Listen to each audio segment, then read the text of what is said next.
море към края на нощния ни преход, нощния ни тур и ще видите Мраморно море и съответно пътя към вашия хотел към морето. От 3 части се състои града. Стария град, където сме в момента, стария европейски Истанбул, новият град и азиатската част на града. Сградата от дясно отгоре, осветената е сградата на кметството на града, а в подлеза от двете страни се намира най-големия велосипеден пазар на Истанбул, най-прочутия. С най-много велосипеди, най-голям избор. И точно пред нас виждате една каменна постройка от 4 век, от римско време, нарича се акведукта на Валенс. Императора, по време на който е бил построен този акведукт. Някъде към 1000 метра е била дължината на акведукта. Обаче 200 метра са били унищожени в турско време, през 16 век, когато са строили една от известните джамии на града на края на акведукта и са разрушили 200 метра от него.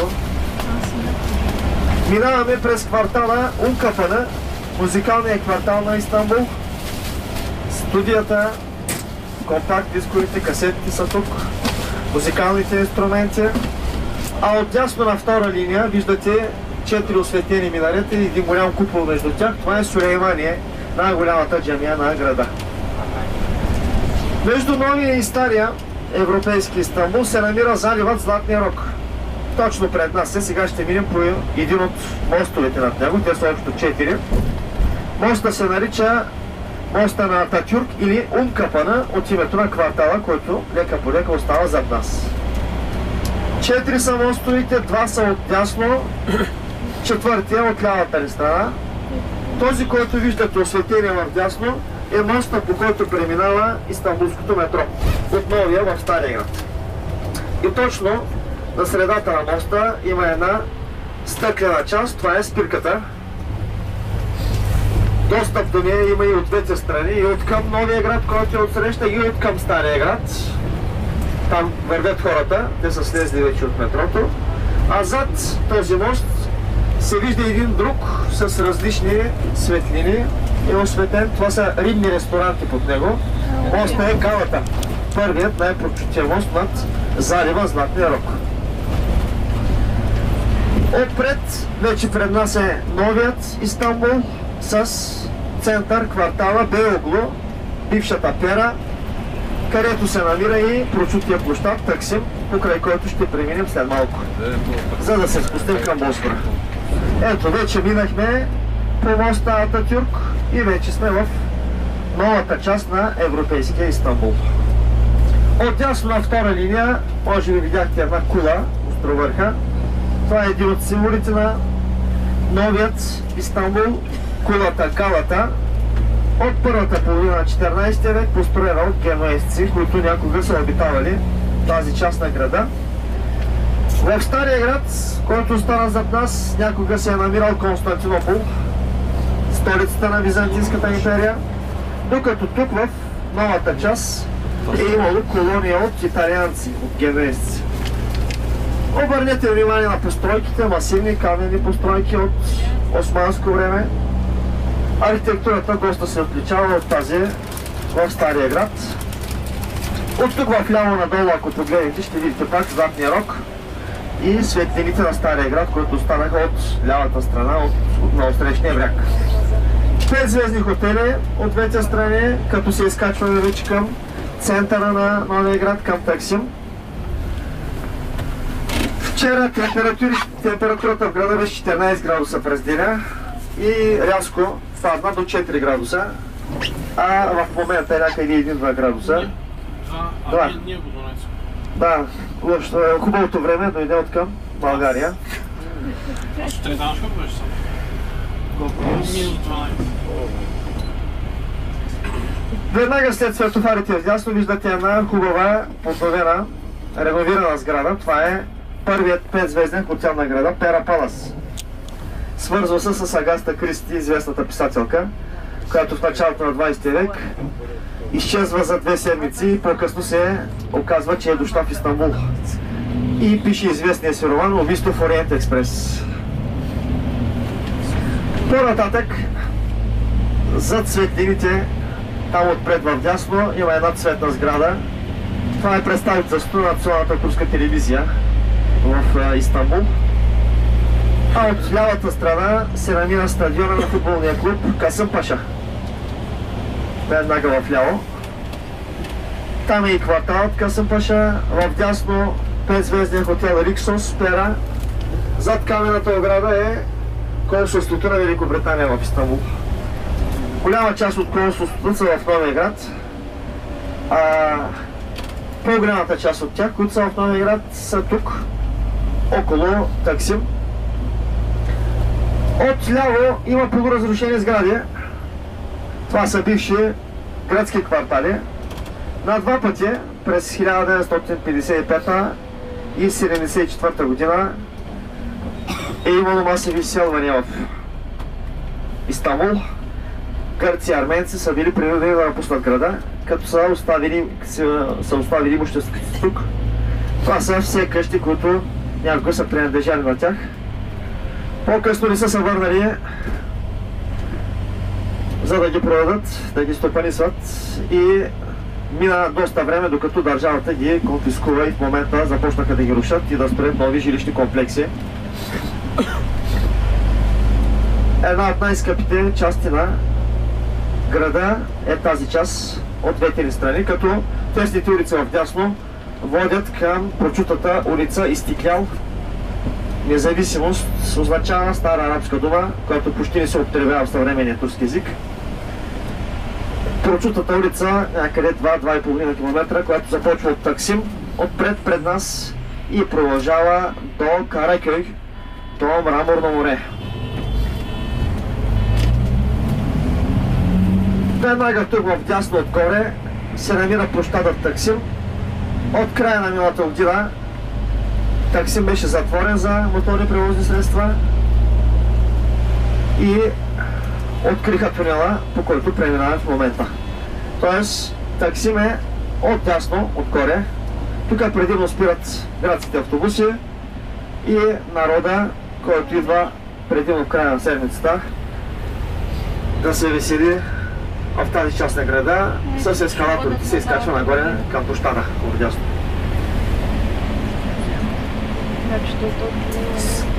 77 милиона е населението на Турция, а населението на Истанбул официално се твърди, че е 15-16 милиона, докато неофициално вече всички знаят, че е близо 20 милиона. Може би вече над 20. Заедно с многобройните туристи, с многото нерегистрирани жители, които идват от вътрешността на страната да търсят препитание в големия град, а също така и с многобройните сирийци, които през последния период се появиха тук. Близо 2 милиона сирийци има в Турция. Пак 5-звездни хотели Интерконтинентал от дясната ни страна, а отляво се вижда Гран Хаят. Новия град е известен и с 5-звездните си хотели. Тъмната сграда, която е точно пред нас, е сградата на един друг 5-звезден хотел. Това е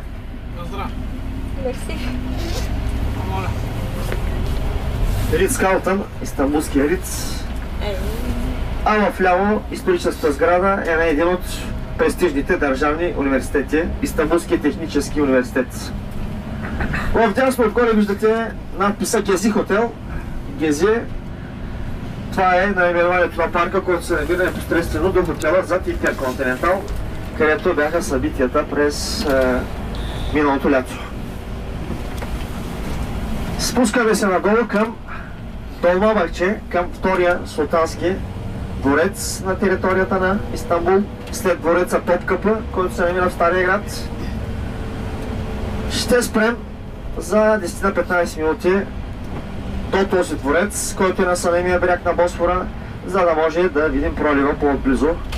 А ако има видимост, мисля, че ще има, да видим и отдалече и един от двата за момента моста над Босфора, Босфорския мост.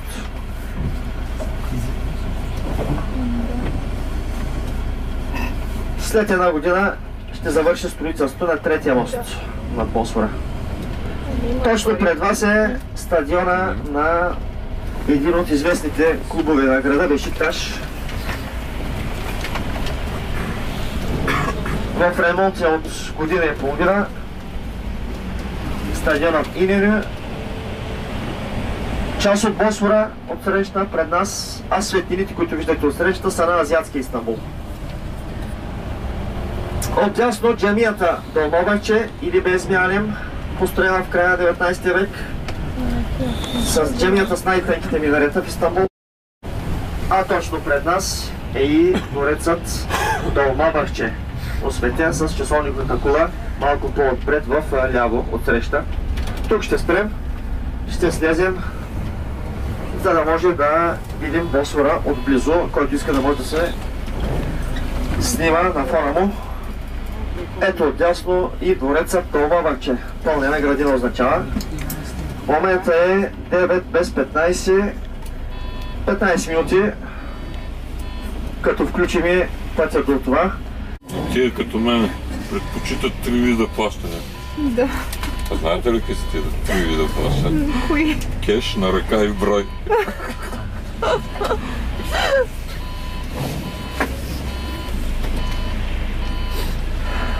Няколко центъра в града има, които са определени за да се събере народа за новогодишните празненства. Един от тях е Таксим, тук горе, площада, от където минахме. И улицата Истиклал, всичките тези заведения. Сувате народ ще има до сутринта, както местни, така и туристите, а също така и цивилни полицаи. Защото миналите години имахме горчиви спомени. Защото местните ергени, особено тия по-черничките брадясалите, кюрдите, обичат да налитат, да досаждат на туристските. Заради това имаш много оплаквания и тази година рекорден брой цивилни полицаи ще има. Няма да се забелязват, обаче може да ги видите, да отнесат някои от младежите, които... Браво бе, ето полицейска държава. Друг център за празненствата е Нишанташа, квартала Шишле, тук пак в Новия град. Предимно Новия град е по-напредничав. Стари традиции има в това отношение, тук повече се празнува. Страна на контрастите е Турция, също може да кажем и за днешния Истанбул. Една част от населението празнува Нова година, друга част е против Нова година. Твърди се, че това е християнска традиция и така нататък и така нататък. Още повече, че в момента от 12 години някъде вече се ръководим от една и съща партия, партията на справедливостта и развитието, която е с религиозен наклон и през последните особено 5-6 години се чувства осезаема ислямизация в страната под натиска влиянието на тази партия, която доминира в политическия живот в страната. Ето го стадиона отново, строежа го виждате в ляво и грамадната сграда в дясно на Риц. Партньорът на Риц е Сюзер Холдинг, заради това пише Сюзер плаца от дясната ви страна. Голяма част от етажите горе са на хотела, а над тях вече най-отгоре има и апартаменти, пентхаузи. Твърдят, че един от тях е и най-известният ни певец Таркан. От време на време, като идва от Америка, обича да отсяда тук. Сега ще се спуснем пак към крайбрежната улица, от която ще напреднем към Стария град, за да се изкачим до историческия център на града, квартала Султан Ахмед. Ще имате възможност да се запознаете с него, с обектите там по-късно през деня и ще ги видим така нощно време. Света София, джамията на Султан Ахмед или синята джамия, най-популярната джамия, която непременно се посещава от туристи, които идват в града. Подземното водохранилище, топка по Султанския дворец, някои турски бани от османско време и така нататък. Всички те са в тази част на града. Хубаво ли къпат в тия бани? 5-6 традиционни такива султански бани имаме, като в момента най-скъпата, най-прочутата е банята на Хюрем Султан, която реставрираха преди няколко години. Многобройни джами има в града. Тази, която виждате вляво, е в ориенталски стил. Джамията Долма Бахче или Безми Алем. Безми Алем е името на султанската майка, която някога е отделила средства за строителството на тази джамия. Някъде към 1896-7 година, години 30-на година след строителството на дворецът Долма Бахче. Долма Бахче е в ориенталски стил, пък от друга страна носи следи от европейските стилове барок, рококо, ампир. Някои отношения, макар и не много, прилича на Версай, на Бъкингамския дворец в Лондон. Построен за 13 години и тук управляват последните 6 от общото 36 турски султана. Последната спирка на трамвая вляво. До тук идва трамваят и от тук се връща обратно. Два вида има. На единия от тях пише Кабаташ, той идва до тук. Квартала тук се нарича Кабаташ. В подлеза отдолу по спирката има фуникулярно метро, въжено метро от две спирки, което свързва Кабаташ с Таксим. А другата линия отива само до Еминюни, до египетския пазар, до края на стария град и оттам се връща обратно, без да премине по моста Галата в новата част. Всички тези улици от дясната ни страна водят отново към Таксим, нагоре, докато от лявата ви страна е част от Босфора.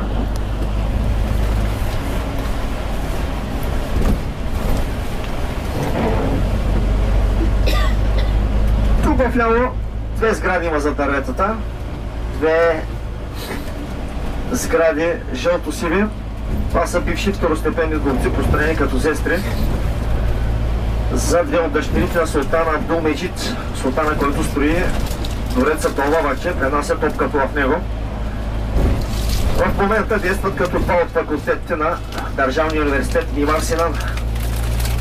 Мимар Синан е известният архитект, който строи по времето на великолепния Сулейман през 16 век и част от джамиите в Истанбул, начало с Сулеймание, джамията на Сулейман, където е погребан самият Сулейман. И са построени от него. Ето вляво виждате колко е неподготвен града за такова време. От миналата година... Ще има ли такава точно да има къде ще слоня, че ми тоти? Ага, ето да. Това трамвай се прави. Да го сте. Това е пречи? Не, то ще си съвет. То прави трамвайната линия напред. Там е само за трамвая, ама... Абе, познава ли лирата, бе? Не на Захамара. От миналата година минибусите, пикапите, товарните коли и така нататък, леките товарни коли ги принудиха да си сложат зимни гуми, зимния период. Може би следващата или последващата година ще задължат и останалите водачи да ползват зимни гуми. Понякога някои години сняг въобще не вали, други години вали 2 или 3 пъти зимния период, обаче това е достатъчно да стават многобройни катастрофи в града по време на тези снеговалежи.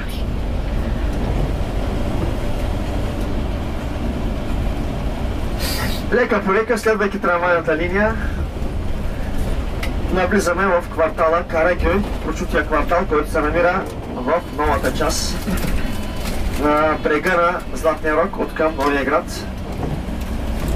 Някога тук са живели генуезци, византийско време, римско време, докато византийската столица е била отсреща. Една от църквите вляво виждате една голяма каменна църква. Това е арменска църква, запазена от втората половина на 19 век. На нейно място е имало друга, която изгаря, по-късно се строи тази. Многобройни църкви, православни, католически и така нататък, преобладават в този квартал тук, а също така и синагоги, защото това е квартал, където са живели предимно не мохамедани, арменци, гърци, евреи и така нататък, западноевропейци.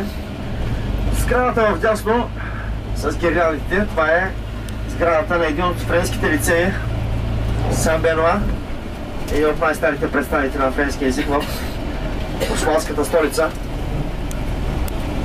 И лека по лека вече наближаваме към първия мост, Галата, ето го отпред. По него ще преминем, ще се върнем обратно в Стария град. Това е финансовата улица, тази улица, която остана вече зад нас, на Османската империя. Тук са били османските банки от средата на 19 век. И пред нас е първият от 4 моста над Златния рог, над залива между Стария и Новия град. Това е мостът Галата. Отдолу са рибните ресторанти, отсреща са осветените джамии.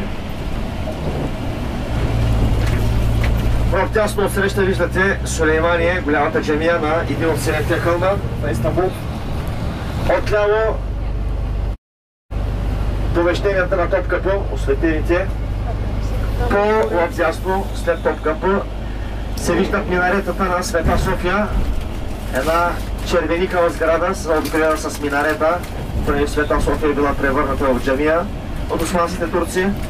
А тук вдясно непосредствено виждате едни интересни лодки с зелени и червени светлини над тях. Това са лодки, където се пържи скумрия и се предлага на хората, които слизат тук от покрайните на града идват. Точно пред нас е сградата на египетския пазар, там с червения надпис. Намира се до джамията Йени Джами, новата джамия. Пазарът е бил построен с цел да поддържа джамията. И спирката на трамвая Еминönü, спирката, която е последната преди Новия град. Един от трамваите се връща от тук. Слямо виждате едни автомати, жетон на ТИК пише на тях. Това са за жетони за трамвая. Жетона струва 3 лири. Бялата сграда вдясно, търговската палата на града. И в ляво виждате няколко пристанищата с корабите, които свързват Европа с Азия. Много от жителите на града, които живеят в азиатската част, ежедневно идват в Истанбул, в Стария град, тук, за да работят или да се учат и се връщат обратно. В дясно за дърветата виждате една интересна сграда, осветена. Това е Кара Сиркеджи, втората или последната спирка на Ориент Експрес.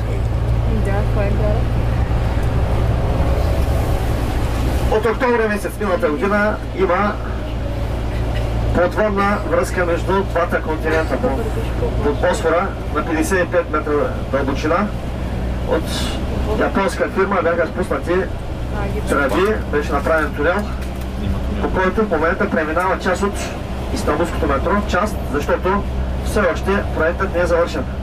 Проектът Мармарай състои се от две думи: Мармара, Мраморно море, и Рай, релса. И се смята да се завърши този проект към края на 2016 година.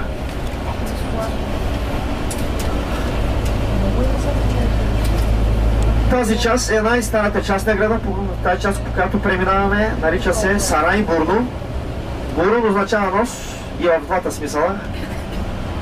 Сарай е дворец. Дворецът, който е зад крепостни стени в дясно, дворецът Топкапı. А в ляво отсреща е азиатската част на града, там където са светлините, крановете е най-старият квартал на Истанбул, Кадикъй. А вдясно зад паметника са помещенията на Топкапı. Отгоре. В Топкапı управлява 24 султана, преди 31-я да го напусне и да пренесе двореца в Долмабахче. Крепостни стени, които виждате отдясно, са от времето на Теодосий II от 5 век.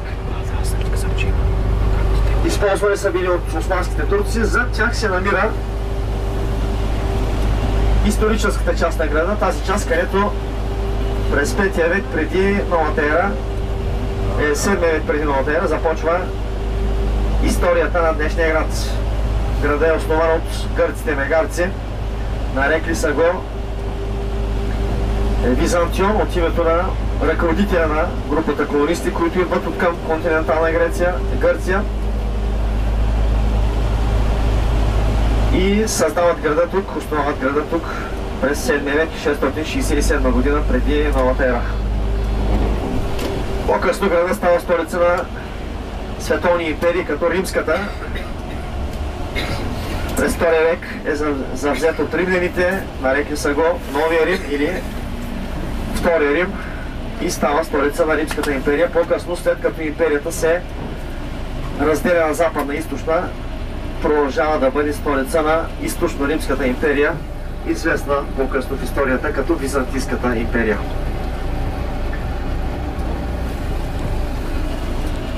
По-късно, през 1453 година, идват османските турци, завземат града, наричат го Ислямбол, столица на Исляма, откъдето се смята, че произлиза и нещото наименование на града и става столица на Османската империя до 1923 година, когато Ататюрк, тогавашният Мустафа Кемал, един от генералите от Османската армия, печели борбата за независимост водена между 1919 и 1923 години срещу Англия, Франция, Италия и Гърция. Членките на Антантата, които искат да поделят помежду си това, което е останало в ръцете на султана от неговата империя. И през 1923 година Мустафа Кемал, по-късно наречен от Народното събрание Ататюрк, баща на турците, основава Турската република. От тук ще навлезем през тези крепостни стени. Ще влезем до самия център. Ще спрем между синята джамия, джамията на Султан Ахмед, както нарича местното население, и Света София, да видим въпросните обекти в нощно време.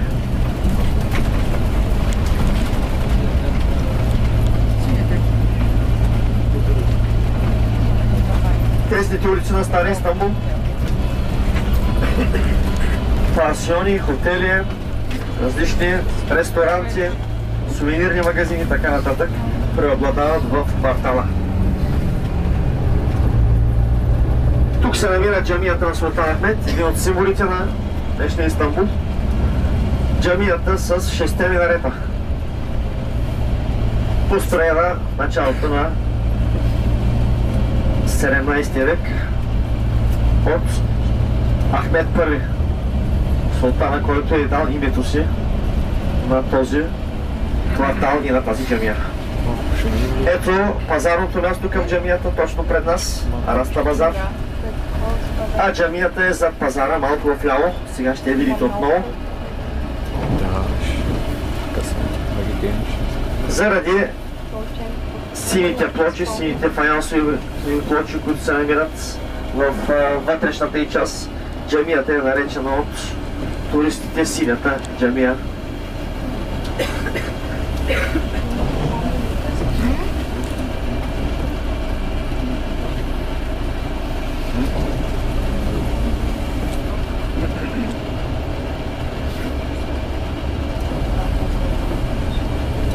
Малко по-отпред, пак в ляво, се намира и Света София. този голям купол, заобиколен с 4 осветени минарета. Света София от 536 година, построена от Юстиниан, тогавашния император. Третата подред, последната Света София.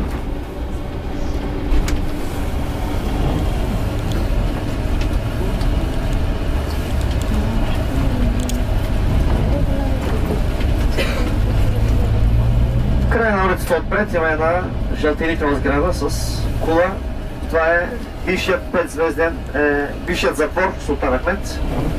Преди години беше превърнат в 5-звезден хотел Four Seasons. Да. Вътре ли беше? Там като завоя. Вътре ли беше? Не, няма. Нямаше. Дай там. Ето е джамията в ляво и площада пред Света София в дясно. С фонтана, с светлините и така нататък. Тази част, която е в ремонт в ляво, е гробницата на Ахмед Първи. Тук е погребан въпросния султан. Веднага отзад в ляво виждате една кръгла постройка. Това е немската чешма. Там е бившия хиподром.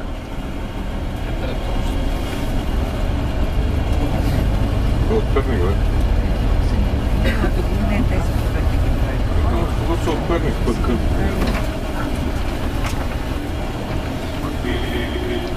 Всичко е спокойно. Сега слизаме. Като слезем, ще ви обясня къде какво има и ви давам половин час свободно време. Стига ли половин час? Някой питаха къде е. Света София остана от дясната ни страна, отгоре. И точно отпред, където се виждат крепостните стени, има 3 порти отворени. Едната е за парка Гюлхане, розовия парк, някога е бил към дворцовия комплекс. Топкапа, по-късно се отделя. Другите две се обединяват и един път пътя кара към тази двете порти. Пътя, който виждате зад тях е към археологическия музей. Най-богатия в Турция, на 3 етажа, много богат, с много паметници в него. А точно пред вас е високата порта. Тук в ляво. Някога резиденцията на Садразама, на Великия везир. По-късно се свързва повече с турската преса. Баба Али се нарича в турски език. Тук за тези крепостни стени в дясно се е намирал дворцовия комплекс Топкапа, а в момента непосредствено се намира паркът Гюлхане, розовия парк. Слизаме към Сиркеджи. Сиркеджи е един от старите квартали на Стария град. Туристическия квартал, хотели, сувенирни магазини. Колко живеем на всяка вечер, какво се притесняваш, колко са заведени, седят по земята. Беше по-лошо, колко повече. Ако ни беше Там директно пред Да, да не върта.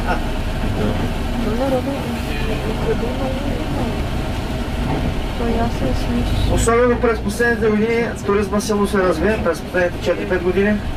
Взеха да не стигат хотелите, вдигнаха цените.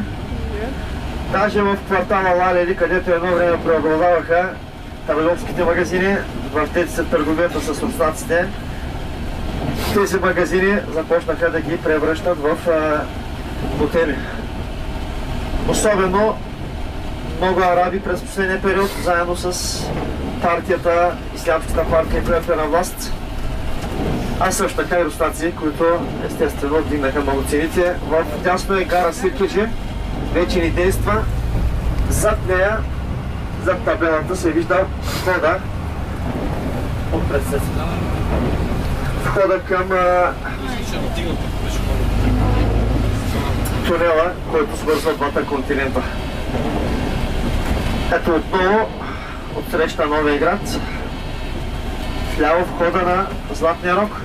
Някога при завземането на града от османските турци, Мехмед II е прекарал около 30 от по-леките си военни кораби, дървени военни галерии през Новия град, защото византийците са блокирали входа на Златния рог с желязна верига дебела, за да не може да влезе османската флота там. Кара Сиркеджи от дясната ни страна и сега отново покрай брега ще минем покрай рибния пазар и рибния квартал, известен с рибните си ресторанти, кварталът Кумкапы, Касъчната порта, един от кварталите на крепостите стени.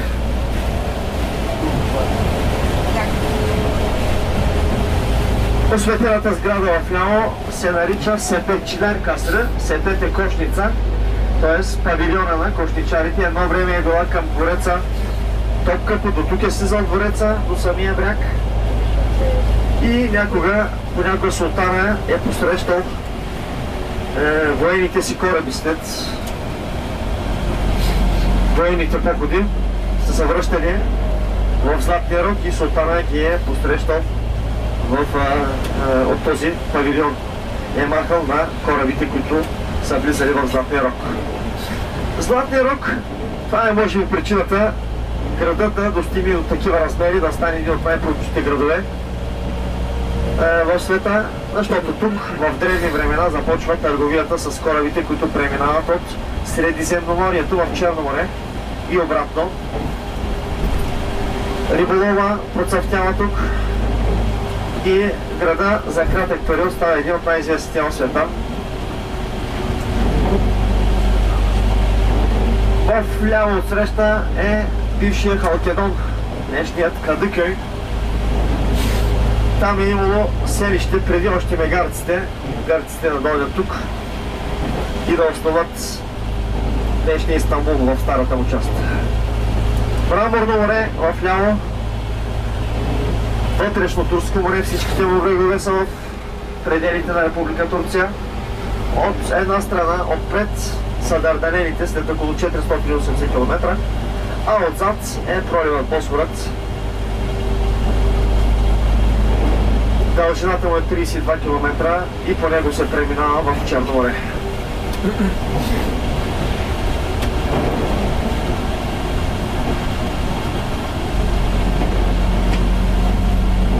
Тук там вляво виждате ресторанти.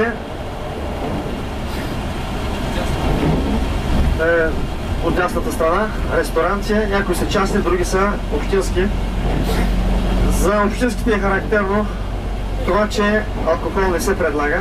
Преди години, когато бившият ни премиер, днешният президент, когато беше кмет на Истанбул, забрани употребата на алкохол в тези общински заведения. Тази забрана продължава до ден днешен.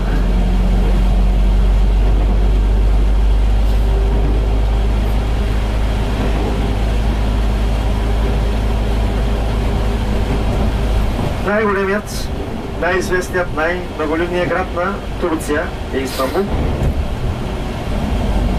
Тук са капиталите, тук са богатствата на страната. Една трета от производството в страната, фабриките са в мраморния регион, региона на днешния Истанбул. Обаче столица на Република Турция е Анкара, втория по големина град. Градът обявен за столица от Ататюрк след 23-та година. Силно на съпротивата. Пред квартала Кумкапы сме. Там, където са светофарите, от лявата страна е рибния пазар, прочутия рибен пазар Кумкапы.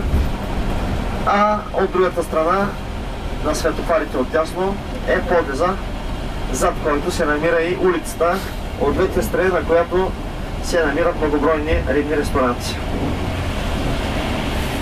Ето тук подлеза е рибния пазар за такситата, а от лявата страна виждате рибните сергии, изложени тук.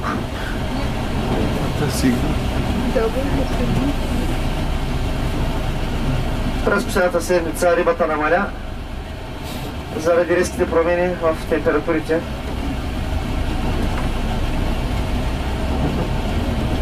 Кум Къпа е зад нас, пред нас е кварталът Ени Къпа, новата порта. Разказва, че някога един император, връщайки се от поход в града, е искал да се отърве от един от своите съветници. И му е казал: познай през коя порта ще вляза в града и ще те наградя с толкова злато, колкото тежиш, иначе ще ти взема главата. Съветника е написал нещо на едно късче пергамент, сгънал го е на 2 на 3, подал го е на императора, след което император е побързал да се разпореди да отворят една нова врата, нова порта в стените на града и е влязал през нея, побързал да отвори пергамента и какво да види на него пише новата порта. Съветникът познал, спечелил наградата и това е бил повода квартала да бъде наречен Ени Къпа, новата порта.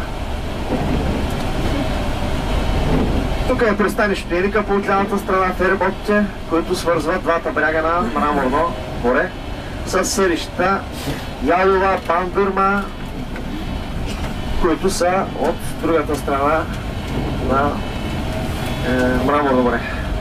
Върнахме се от към морето, вече сме близо до нашия хотел, след малко пак ще паркираме на същото място, откъдето тръгнахме.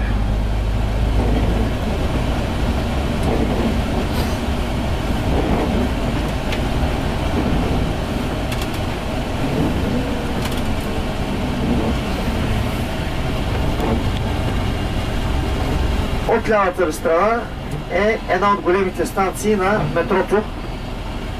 Както за една линия за Таксим има, така и за азиатската част. Тези линии непосредствено до вашия хотел, който е тук в улицата от дясната страна. Чакай.